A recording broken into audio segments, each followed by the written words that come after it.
नगरपालिकेच्या निवडणुका चालू आहेत। राष्ट्रवादी काँग्रेस पार्टीच्या वतीनं आपण या ठिकाणी नामांकन अर्ज दाखल केलेले आहेत। आपल्या नेतृत्वामध्ये पूर्ण टीम आहे। नगराध्यक्ष पदासाठी उमेदवार कोण आणि किती उमेदवार अर्ज दाखल केलेत महाराष्ट्राला कळू द्या। कंधार लोहा ही राजकीयदृष्ट्या अतिशय सेन्सिटिव्ह मतदारसंघ आहे। संबंध महाराष्ट्राचं या मतदारसंघाकडे अधिकचं लक्ष लागलेलं असतं। या ठिकाणी नगरपालिकेच्या निवडणुकीच्या संदर्भामध्ये नगराध्यक्ष या पदासाठी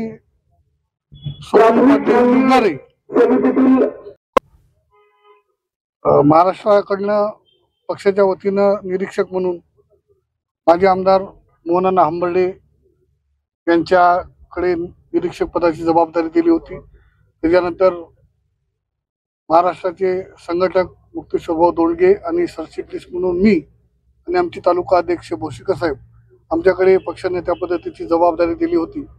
आणि त्या सगळ्यांच्या सूचनेनुसार आणि आदरणीय लोकनेते आदरणीय चिखलीकर साहेब यांच्या मार्गदर्शनानुसार या ठिकाणी आम्ही हे सर्व उमेदवार उभा केलेले आहेत। साहेब, आपल्याकडं महाराष्ट्राच्या राज्यामध्ये भाजप, राष्ट्रवादी काँग्रेस पार्टी आणि शिवसेना हे सत्तेमध्ये आहेत, पण कंधार तालुक्यामध्ये या युतीच्या राजकारणामध्ये नगरपालिकेमध्ये असं समीकरण होताना दिसत नाही। याकडे कसं पाहता आपण? नाही, पाहण्याची आवश्यकताच या ठिकाणी नाही। आमचे नेते आदरणीय चिखलीकर साहेबांनी आपल्याही वतीनं सांगितलं की भाजपाने मोठा भाऊ म्हणून आम्हाला प्रस्ताव पाठवावा, परंतु मोठ्या भावाला प्रस्ताव पाठवण्या इथपर्यंत जर वेळ नसेल तर राजकारण करणाऱ्या मंडळी कुठलाही कार्यकर्ता हा कोणी रिकामा राहत नसतो। कार्यकर्त्याचं व्याख्याच आहे की जो कार्य करतो तो कार्यकर्ता असतो। त्याच्यामुळे कशाचीही वाट न बघता जे सोबत आले त्यांना घेऊन या ठिकाणी आम्ही पॅनल उभा केलेला आहे। भाजपाच्या औरातकर मॅडम, काँग्रेसचे मनान चौधरी आणि MIMची काही मंडळी आणि इतर काही मंडळी राष्ट्रवादी काँग्रेस पार्टीमध्ये लोकनेते प्रताप पाटील चिखलीकर यांच्या नेतृत्वावर विश्वास ठेवून या पार्टीमध्ये समावेश झालेले, दाखल झालेले। निवडणुकीच्या पुढं आज निवडणुकीचा शेवटचा दिवस आहे फॉर्म भरण्याचा, तर या ताकदीमुळे या निवडणुकीचं काय चित्र असेल? त्यांची पूर्ण हयात काँग्रेसमध्ये गेली असे मन्नानबाई चौधरी यांचा आपण उल्लेख केला।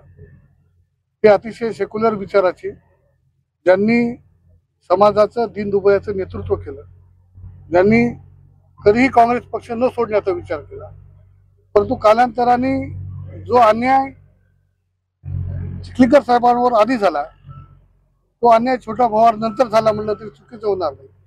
त्या अनुषंगाने त्यांनी चिखलीकर साहेबांचं नेतृत्व आणि राष्ट्रवादी काँग्रेस पक्षाची विचारधारा जी सेक्युलर पक्षाची आहे, जे शाहू फुले आंबेडकरांच्या विचाराची आहे, जे शेवटच्या घटकापर्यंत सर्वसामान्य अल्पसंख्याक असेल, बौद्ध असतील, जे पिछडी लोक आहेत यांच्या मदत करण्यासाठी जे तळमळीचा पक्ष कुठला असेल तर तो राष्ट्रवादी काँग्रेस पक्ष आहे।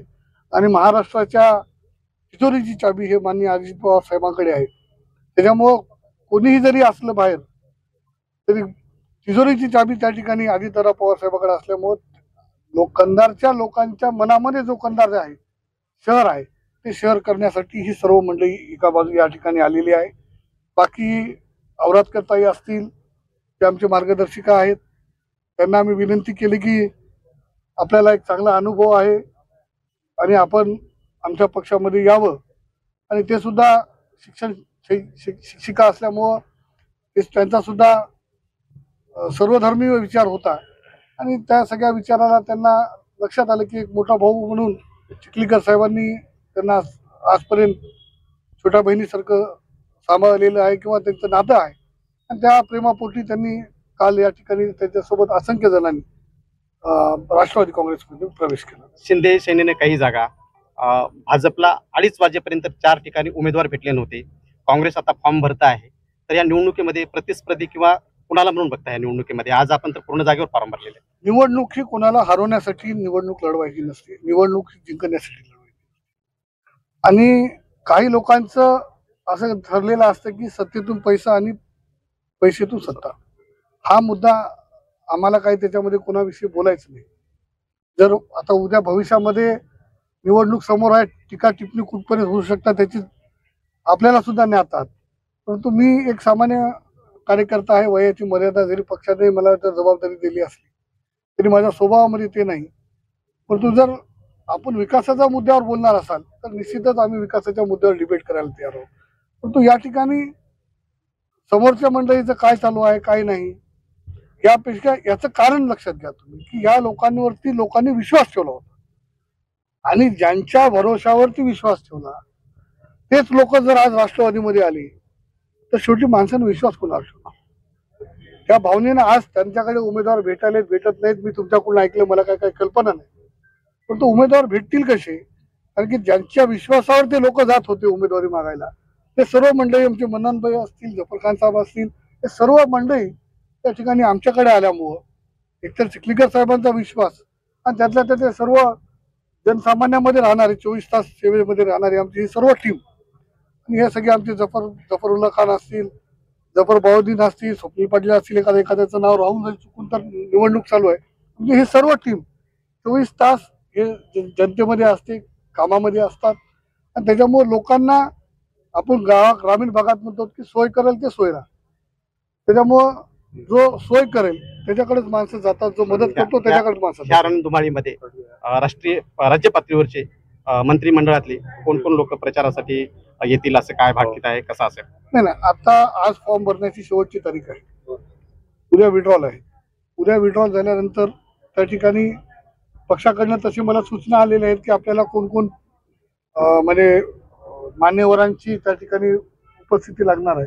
निश्चितच सर्व उमेदवारांशी चर्चा करून, कारण की माननीय आमदार चिखलीकर साहेबच हे महाराष्ट्राचे स्टार प्रचारक आहेत.